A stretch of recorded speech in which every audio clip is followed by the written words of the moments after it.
দুনিয়া ইল্লা মাতাউল গুরুর। এই দুনিয়া হচ্ছে তোমাদের জন্য ধোঁকা, দুনিয়া আসল জায়গা নয়। কারণ দুনিয়াতে যেই কোনো মুহূর্তে তোমাকে দুনিয়া থেকে যেতে হবে। দুনিয়া হচ্ছে ধোঁকা।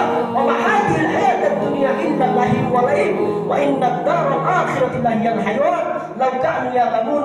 আল্লাহ বলেন দুনিয়া হচ্ছে খেল তামাশার জায়গা, দুনিয়া হচ্ছে ছলনাময় জায়গা, আর আখিরাত তোমাদের জন্য উত্তম।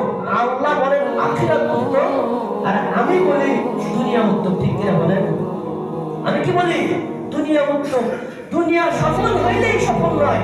একটা বিয়ে করেছেন সুন্দর দেখে, দুইটা বাড়ি করেছেন, দুইটা গাড়ি করেছেন, সরকারি চাকরিজীবী, এটা সফলতা নয়, এটা সফলতা নয়। চেয়ারম্যানে বিজয় হয়েছে, এটা সফলতা নয়। মেম্বার হয়েছে, এমপি হয়েছে, এটা সফলতা নয়। এটা কিসের সফলতা? আল্লাহ বলেন ফামান সুহসিয়া আনিন নার ওয়া উদখিলাল জান্নাতা ফাকাদ ফাজ। আরে সফল তো ওই ব্যক্তি যে দুনিয়া